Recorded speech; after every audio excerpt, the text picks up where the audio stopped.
I don't know. I'm already getting him started.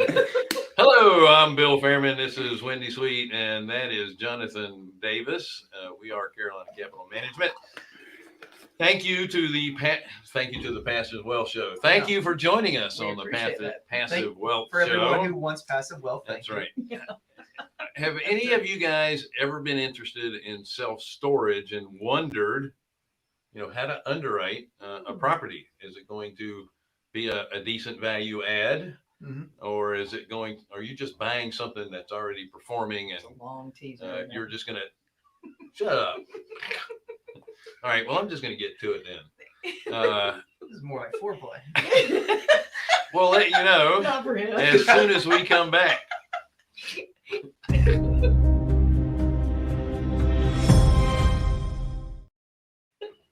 I can't work with these people.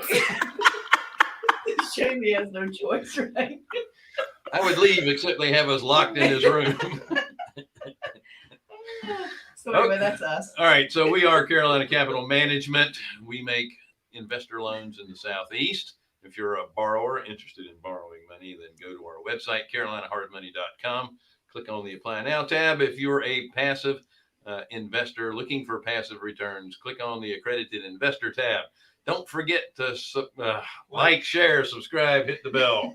I almost made it all the way through. Hey, I'm here for you, Bill. I'm just going to laugh. So we have our good friend, Fernando Angelucci, and we all love saying his name. And it's great. Well, he was our good friend before we had our pre-conversation with him. After you built him up like that, I don't know if he's. And then, so I built him up, telling him that he was in our top 10, and then I let him.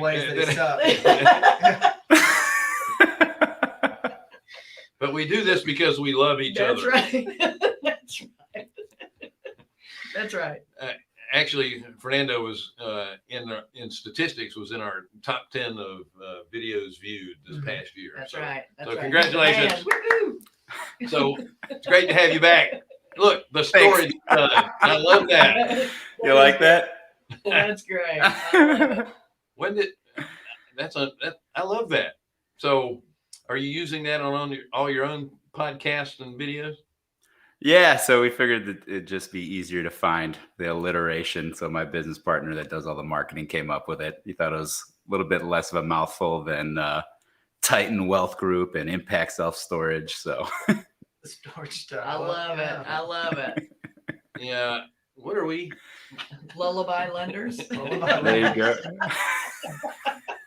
We're the morons with the money. Yeah. Money morons. I love that.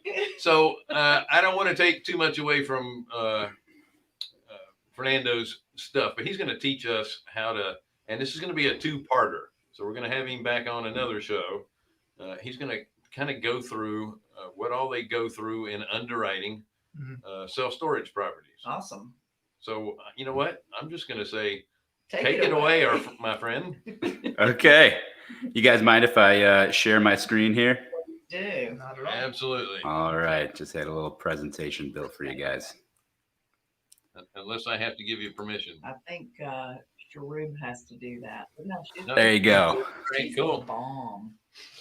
All right. So as the wonderful people at Carolina Capital Management just introduced, my name is Fernando Angelucci, the storage stud. And today I kind of lullaby lenders, morons with the money. Is that right? Okay. So, like they said, I'm a self-storage investor, and the reason I got into self-storage is because I was tired of the problems that came along with owning residential real estate, the tenants, the toilets, the trash. So what we decided to do was about 4 years ago, start selling off all of our single family and multifamily assets for something that was a lot easier to work with and provide a lot more upside than habitation real estate, or real estate where someone lives in your property. So just as a rough recap of why I went into self-storage, and this is a presentation I can do in depth at another time, but just quickly here, because I know everybody wants to get to the meat and potatoes. The reason that I went into storage as opposed to residential real estate was, number one, historically it has higher returns than residential real estate and multifamily. Number two, it's a recession tolerant or recession resilient asset. In the last now 4 recessions, including the pandemic, it has outperformed single family and multifamily properties by about 4%, which compounded equates to about double your return in a 20 to 25 year period. Fantastic leverage offered to us by the banks. And the reason why is because it has the lowest default rate of any asset class that banks typically lend on. So they really want these loans in their books to stabilize the risk of their portfolio. Much easier management than multifamily and portfolios of single family homes by a factor of usually 1/4 to 1/5 the amount of time needed to manage an equivalent size portfolio on a dollar per dollar basis. Extremely fragmented market. About 73% of the 65 to 70,000 self-storage facilities in the nation are owned by mom and pop investors, meaning they only own 1 or 2 storage facilities. It's not all owned by these huge conglomerates. So there's a lot of value add opportunity out there right now. Extremely low break-even occupancies. On an unleveraged basis, so if I buy a deal cash, I'm typically break even at about 35 to 36% occupancy. If I put debt on it, I usually break even around 65 to 67% occupancy. Wow. Easy eviction. So I know this is something that is kind of burns a little bit right now in the time that we're going through. And the reason I put evictions in quotes is because in the self-storage world, we actually are not guided by landlord-tenant law. We are actually guided by lien law, which means if you don't pay your rent, I sell your stuff and then I put a new tenant in place. It has a very high sticky factor. So what I mean by this is if I were to raise the rent on a, let's say $150 unit by 16%, typically my tenants would not move to go save that $5 or $10 somewhere else. Whereas if you're in multifamily or single family, because you have larger rent numbers, if you raise the rent on a $1,500 apartment unit, 16%, you better believe that tenant at the end of that lease, they're moving to a different property, across town. And then last but not least is they have ancillary profit centers. So not only am I collecting rent, but I'm also collecting income from selling locks, boxes, moving supplies, moving trucks, insurance premiums, cell phone towers, billboards. There's all these other profit centers that you can add on top of your rent to make these things cash flow even heavier than they already do. Wow. Oh, let's get into the meat and potatoes here, unless you guys have some questions about those first 9 points there. Well, I'm just going to make a quick comment. SBA loves self-storage as well because it's not just real estate, it's a business, and they will lend you money at a high loan to value based on the fact that it's a small business as much as it is real estate. Yeah, I just got an SBA quote about 3 days ago, 10% down. They're waiving all closing costs, and they're also covering the first 3 to 4 months of principal and interest payments. Wow. There you So go. fantastic leverage. And I think our rate was at 4.25. Yeah, you can't beat that. Can't beat that. So just to show you. Crazy. Yeah. All right, so let's get into underwriting a self-storage facility real quick, and I'll kind of do high level, but I'll still give examples of a specific deal that we purchased a couple of years ago. The very first, what we're going to cover is traffic counts and location, demand drivers and demographics, competition study, seeing what your competitors are doing in the markets, supply index number, or what we call supply and demand analysis to make sure you're buying in the right place or building in the right place. And then last but not least, actually looking at the property itself, looking at the financials on the property to see if it makes sense. All right, so first off, here's the property that we purchased. It was in Central Illinois. It's called American Self Storage. It was a Class C facility. As you can see, no fence, all drive up, no climate control. It had a little office in the front. There's the address. It had 194 units. It was drive up, non-climate controlled, had 12 buildings, 1 office, and then 1 home. It did have on-site management, but as we operated the property and put in some management efficiencies, we were able to reduce the hours. All right, so here's what it looked like. As you can tell, nothing special.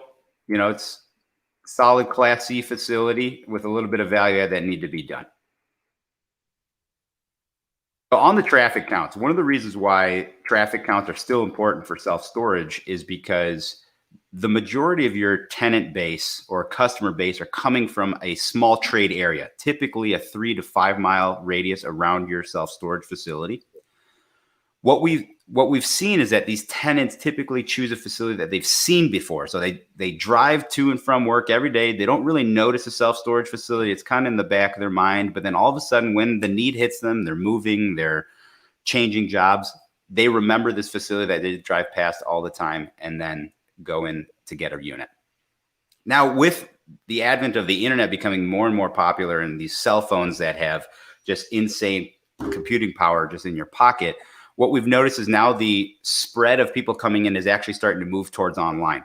So in a recent study we did across our portfolio, we found that actually 60% of our new tenants, the ones that came in after we acquired the facility, actually found us on the internet. And not only on the internet, they found us through an internet app on their phone. So it was mobile-based tenancy. Excellent. So what we look at is when we go to find these properties is very first thing is we will look at the market that they're in and we'll pull up the State Department of Transportation website. So because this was in Illinois, we went to IDOT and then we clicked on their traffic count maps. Rule of thumb, if this is your first investment, make sure you have at least 12,000 cars per day. That's a really good start for your first facility. So let's look at the subject property. The star is where it's located. As you can see on the curb cut, it only has about 5,700 cars. So that's a little bit low for a first time deal. Now, this was not our first deal, so we weren't afraid of that necessarily. Secondary road had about 9,100. So getting a little bit better, but still not above the threshold for a first time investor. And then the last part was we look at the nearest highway, which here actually happens to be pretty close. Had a highway count of about 25,000 cars per day. So that's starting to get into the realm that we really like. So on this property, traffic counts, not the best, but they're trending in the right direction. The second thing we look at is demand drivers. So self-storage, we're getting a majority of our tenant base from dense residential. So about 70% of our clients are going to be what we call residential customers. Now, when I first got involved in this business, I thought all the self-storage users lived in tiny 300 square foot, shoebox apartments with no garage, no attic, no storage space. But then when we actually did the numbers, we found that wasn't true at all. Only 27% lived in apartments. 67% actually lived in single family homes. And of that 67%, 65% had garages, 47% had attics, and 33% had basements. Wow. And I was scratching my head for a second, but then I started thinking about my own family and how every time we'd get a larger space to live in, all of a sudden we magically filled all of that space, right? And that's what typically ends up happening with people. Now, the customer base that I really like are the commercial-based customers. About 17% of our customer base is commercial. I like them because they have the longest average lease term, about 25.2 months. They'll typically prepay their rent 6 to 12 months in advance, and they'll typically rent multiple units at once. These are going to be people that maybe they aren't to the point in their business yet where they can afford a warehouse. So they actually use us as a stepping stone up to those warehouses. And now during the pandemic, we've seen a lot of people getting out of their warehouse leases and scaling down, letting everyone work remote, and then using our facilities as kind of a hub. We had another company that was a tortilla company. And this was a property in Illinois. They would manufacture the tortillas in the city of Chicago. They would ship them they'd truck them to our self-storage facility. They had 4 units, and then a semi truck would come up to our self-storage facility, load all 4 units, and then take that out to across the nation where they sold all their tortillas. Wow. So almost like a hub and spoke model. Very interesting. That's The interesting. next major demand driver is students. Students are great because if you're near a college, you'll always be able to find demand. They account for about 6% of your population. The tough part about students is they have a very low average lease time. It's roughly about 4.2 to 4.6 months. And that's because they're typically storing their possessions from college on summer break because they don't live in the area. And then when they come back, they pull it out of storage and then put it into a new apartment that they're renting or the dorm or what have you. And then the last demand driver that we really look for all the time is military. Especially if you're around any type of military bases, these are great tenants. They always pay on time. When they have anything showing up, maybe they get deployed, they give you a letter well in advance. Really helps with the long-term tenancy. Their stay is a little bit longer as well, which helps kind of smooth out the move-ins and move-outs. Mm.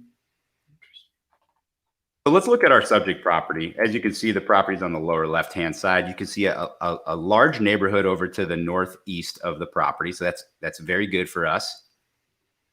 And then when you zoom out a little bit farther, then you see more of a luxury style development area around a lake. So typically people that are a little bit more affluent, they start storing things like boats, big toys, RVs, four-wheelers, jet skis. So we like that type of tenant base. They take larger units as well.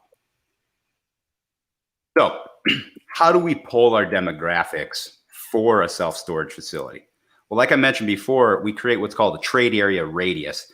And that trade area is going to change depending on how densely populated that area is. So if we're in an urban core like downtown Chicago, we're only going to look at about a mile because there's so many people packed into that 1 mile, and they won't want to drive really more than that to get to a self-storage facility, even if they'll save a couple bucks. The example I always use is if you're in downtown Manhattan, you're not going to go 3 miles to save $5 because time is money to you, right? So you'd rather have something right around the corner. You can go get your stuff, and it takes only 15 minutes. For suburban and exurban, we look at about a 3 to a 5 mile trade area. What I describe exurban areas is like the area between a suburb and rural. This is typically where your large home developers will buy 100 acres of land and then put up, 600 homes. These are the exurban areas. We like buying in these areas because land is cheap, the properties are cheap, but there's a ton of growth coming in our path of progress.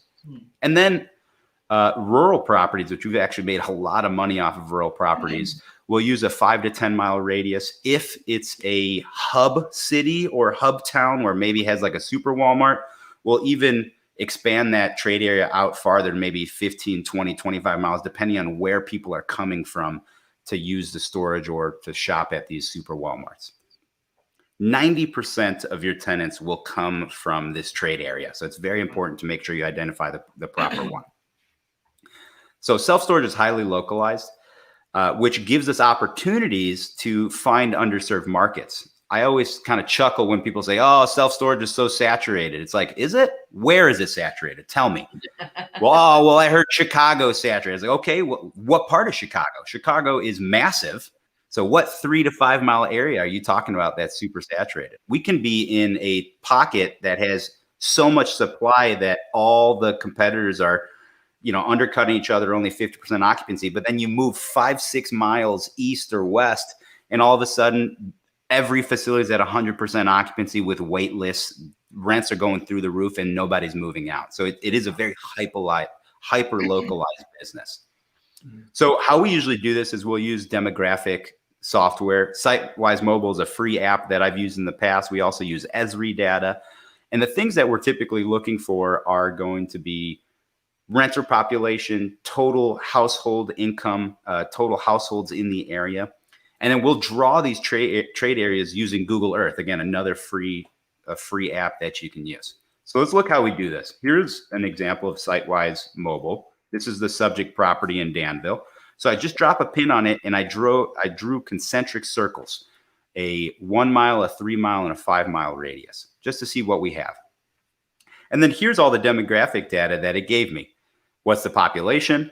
What is the breakdown of that population, median age? How many of those homes are are owner occupied, how many are renter occupied. These are always going to help. Typically, renters are going to use our facilities more often than homeowners. So we always look for a heavy rental population. So here's Google Earth, where I drew those concentric circles. And the way I do it is I just use the little measuring icon on the top there. And that allows me to draw the certain mile radiuses that we need. The other thing we look at, like I had mentioned before, is any type of population growth or being in the path of progress. So when we purchased this property, we heard of this casino that might have been coming into town. Later on, it was confirmed that this casino was going to be being built in the area. So that's going to drive a lot of transient population. A lot of people are going to come work at the casino, but not necessarily live in the area that the casino's in. Perfect example of this is if you ever go to Vegas and you talk to anyone that works in Vegas, they typically don't live in Vegas. They live somewhere else. They fly in. So these people need storage. Let's look at the demographics of the subject property. So median household income, about $39,000. The population in the 5 mile trade area is about 35,000 people. Total housing units, 16,500. And there is population growth that's coming because of the new casino that was approved. The rule of thumb, again, for a first-time investor is you want the median income to be about $45,000 or more. And the reason why is if you're too low, people don't have the money to afford, additional rent on things that they don't need. If you're too high, these people typically have massive houses where they have all the storage they need. So all of a sudden, if you start getting into median incomes of $150,000, $200,000, maybe not the best place for storage. It has diverse industry. That's one of the things that we really like to see. I don't want to invest in a town where there's only one manufacturing plant and then all of a sudden the manufacturing plant leaves and then the town collapses. So we're going to make sure that we're looking for diverse industry and job growth, and then a strong residential presence. So with those things in mind, our subject property, like I said before, the traffic counts are all right. The demand drivers are starting to get closer to the metrics that we need as a first-time investor. So now let's look at how to do competition studies. So for us, one of the easiest ways to tell if a property is in an area that we want to buy in is to just call the competitors and see what their occupancies are. In general, in the self-storage industry, if you have a property that's at 90+% occupied, it is considered stabilized. It is full. And the reason why it's at 90% is because if you go above 90%, that means that you're not charging high enough rents. Sure. You can actually make more net income by being at 90% occupancy, driving rents, than you could be at 100% occupancy. So one of the things we always look for. So like I said, we use the Google Earth to create that trade area. And then we identify the competitors within that trade area. We will secret shop them to find out what their occupancy is, as well as what their street rates are that they're advertising. We'll identify which competitors are expanding, which ones are stabilized, or which ones are struggling, because just looking at occupancy doesn't tell the whole picture. What if a facility 2 months ago just doubled the size of the amount of units it had online by building because it was doing so well, and you notice that it's at 54% occupancy? That's not necessarily a bad thing. It's a bad thing if they've been around for 20 years, have never expanded. But if they just expanded, that's a good sign for you as an investor. So let's look at this. Here is our subject property, American Self-Storage.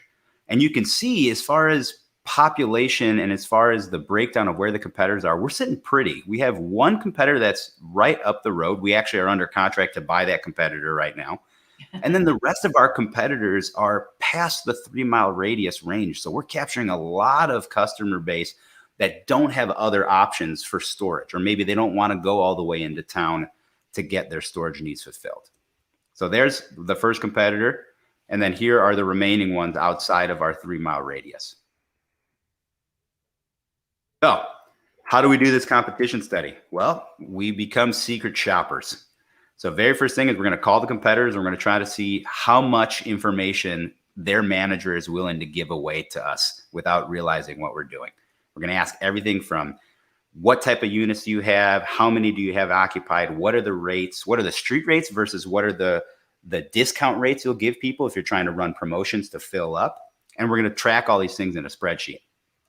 If they're unwilling to give us those things over the phone because their manager has been trained by the owners, like what we do with our company, never to give away these type of data. Then what we're going to do is we're going to turn into a would-be customer, and we're going to show up at their facility, and we're going to say, hey, why don't you show me around the site? I'm deciding between renting at a few facilities. Just want to walk around and see, what it looks like. And as I'm walking around with the manager, or if they let me walk around without the manager, I'm counting how many locks are on every one of the doors. I'm counting all the doors they have. I'm seeing which locks have the red manager lock over them, meaning it's either vacant, or which units have 2 locks on them, meaning that tenant is in arrears and hasn't paid, so the manager put an overlock on it. And then we double check the numbers by paying for a third-party feasibility study. Bob Copper is one of the ones that's known really well in the industry. Catherine DiAgostino is another one. These are third-party contractors that we have to pay them up front, and they are not getting anything from giving us a favorable or unfavorable designation for this property. And that just helps us double check our numbers. It helps us raise capital from equity investors, and it also helps us get debt from local banks. So these feasibility studies usually cost around $5,000 to $10,000, depending on who you're going with and the complexity and size of the project you're looking at. Would you All right, so let's look at yeah, go ahead. Sorry, would you recommend that to a first-time? Absolutely. Okay, yeah. Absolutely. Because what ends up happening is when you're running your first deal, you start getting something. I have a business partner, he calls it cocaine brain, where you are so interested in buying your first property that you start looking past all the negatives and only seeing everything through rosy colored glasses. Right. So you need someone that has no stake in the project to look at it, to make sure that you're not missing anything. And what we'll do is we'll do this in stages, right? So first we'll do our desktop underwrite, which we're going through right now. If it makes sense, then we'll send it to a lender, and then the lender will underwrite it. And then we'll go ahead and then pay the $5,000 or $10,000 for a third-party feasibility study when we know, we're at about 90% sure that we're going to close on this deal. So with our subject property, here's the competition studies we did. I basically write them down based off of location and how far they are from our facility. As I said before, you can tell if they're stabilized or if they're expanding. And then I go and get the occupancy counts. So as you can see, those first 3, the closest ones to me, they're all at 98+% occupancy. That is a great sign for us. That means either they're not charging enough or they have wait lists, but it means when we buy this property, this subject property, we have the ability to raise our rents. We have the ability to add additional units. Then you see these 2 units, these 2 facilities below there at 31.8 and 20% occupancy. And that might scare you. But then again, because we look to see what was going on, the whole picture, we noticed that the one at 31.8%, they tripled the size of their facility within the last year and a half. And then the one at the bottom, Extra Space Storage, was actually a new development by one of the large REITs in the United States. So that's also a really good sign, because REITs typically develop on a 30-year timeline, whereas us investors, we will usually buy on a 5 to a 10-year timeline. So if they see future growth in the market where they're willing to cough up the big bucks to build these massive facilities, that's good news for us. Mm-hmm. All right. So rule of thumb, for your first-time investor, you want to see competitors all at about 90+% occupancy with unmet demand. You want to see new developments by large REITs, because that is saying that they believe in the market on a long-term basis. You want to see that existing competitors are expanding. That means that they've filled up all their units and there's still unmet demand in the area. So now that we finished that, we know that traffic counts are all right. Demand drivers are also all right. The competition study is extremely favorable for this pocket in Danville. The next thing we're going to look at is let's get really fine-tuned into the supply and demand analysis. So this is something called what is called the supply index number in the industry, or a supply and demand analysis. All right, so what is a supply index number? The supply index number is the measure of supply and demand within your designated trade area. It's measured by the amount of net rentable storage per person in that trade area. And the reason I say net rentable is because when you have certain buildings that are, let's say, climate control, where all the units are inside, you may lose 25 to 30% of your square footage to hallways and offices and bathrooms and mechanical closets. So this measurement is made on a net rentable basis, the actual square footage that the facility is renting to customers. Right. So this is the equation right there. It's net rentable square feet divided by the population in that trade area. So national equilibrium is 5.83 square feet per person. Now, this is a national average. These numbers change significantly depending on where you are. So, for example, if you look in Texas, Houston, if you look at Dallas-Fort Worth, if you look at the Carolinas, another super hot market for self-storage right now, these supply index numbers may actually be in the 10 or 12 square feet per capita. And the reason why is the population is growing so fast that it's not showing up in the census data yet. So just because you have a high supply index is not necessarily something to be worried about, especially if you're in a high growth market like you guys are in the Carolinas. But if you're in a pretty stabilized market, something that's old and not growing or even contracting a little bit, then you're going to start paying more attention to this supply index number. And then when you look at the differences between density type in a city center versus a rural area. So if you look in downtown Chicago, a 1 mile radius may have hundreds of thousands of people because you have skyscrapers that go up 100 stories, right? Sure. Whereas if you're in a rural area in a 1 square mile, you may have one person because that person owns the entire acreage in that 1 mile area, right? Yeah. So things just to offset the supply index number. Again, you got to look at it globally with context clues, not just as an absolute number. So typically when we're developing properties, we aim for sub 5 square feet per capita. When we're buying, we're willing to go a little bit higher than that, especially if it's in a fast growth market. Slam dunk deals for us are sub 3.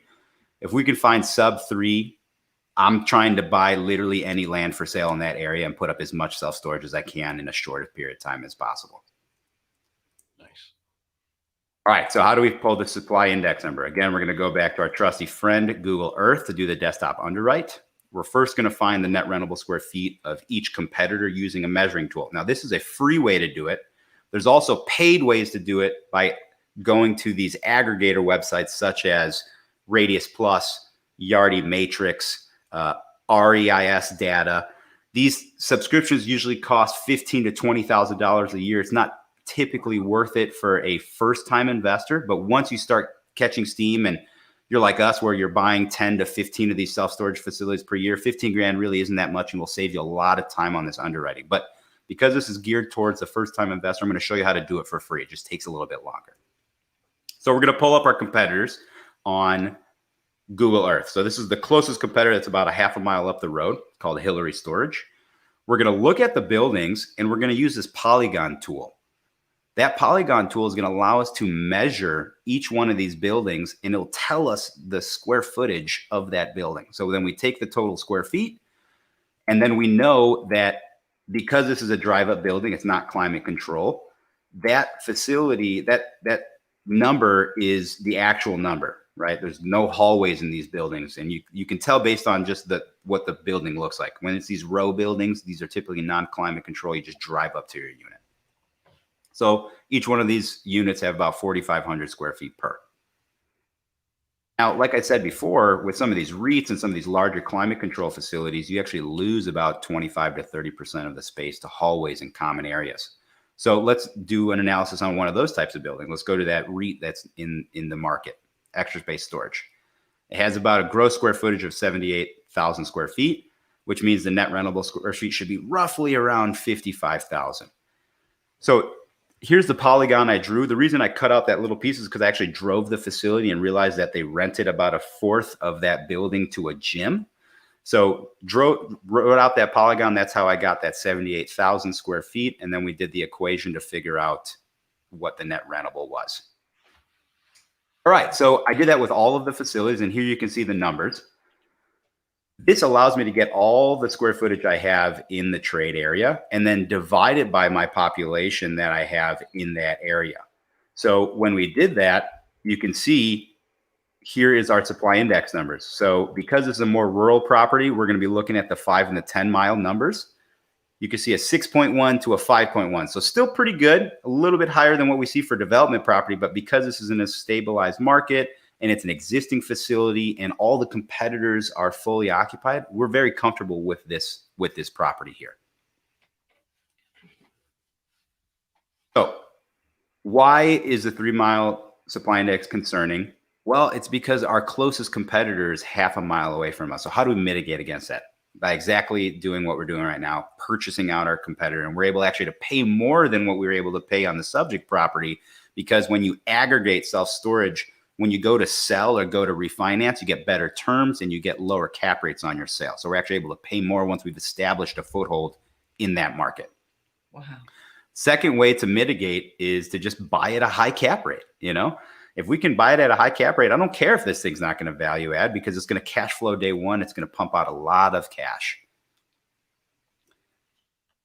All right, so we saw the traffic counts were all right. Demand drivers also all right. Competition study extremely favorable. Supply index good, but needs a little bit of mitigation. And when we look at supply index, we're always giving weighting to not only the supply index, but also the competitor. So we'll typically give a 50 to a 75% weight on the competitor occupancy, and then a 25 to 40% weight on the actual supply index number itself. So after we've decided that the market is good, then we look at the property. So I don't look at the numbers on a property first. It doesn't make sense, because if the numbers on a property look good at first, but it's in a market that's sliding, why am I going to buy there for the long term? So we don't do the actual property analysis until we hit each one of these funnels. And this is how we pre-qualify all of our deals, so that our underwriters aren't wasting time on deals that they don't need to be looking at, because we know the market's going to be bad. So once it hits the top 4 criteria, then we'll actually start reviewing the property itself. Excellent. I think this would be a really good place for us to stop. Okay. Continue on our next one. This is great stuff. I'm telling man. you, I This don't is want you to great. stop.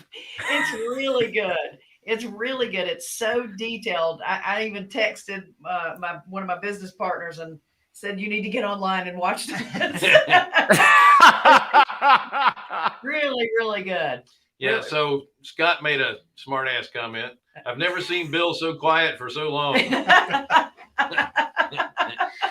It's really incredible. Good. I do have one quick question for you. Sure. When you're talking about the income for that area, the median income, are you also looking at a cost of living index so you can kind of keep the same margin, depending on where you live? Because obviously, when let's say in Winston-Salem, North Carolina, you're probably going to be in the 32 to 36,000. Right. And then, obviously closer to Chicago at 42, you're actually it's going to cost you more to live there. So are you looking at any of those kind of indexes to offset that? Yes, absolutely. And so when we go into our actual underwriting, it gets a lot more granular, but I just wanted to present kind of high level for everybody here. But that's a great point. If you have a property in Connecticut, the cost of living is high and the median incomes are very high. And just like you said, I may buy a property, say, outside of the city of Chicago, where the median income may be 30,000, but just to live there, you're spending 18,000 to 20,000 a year just on housing.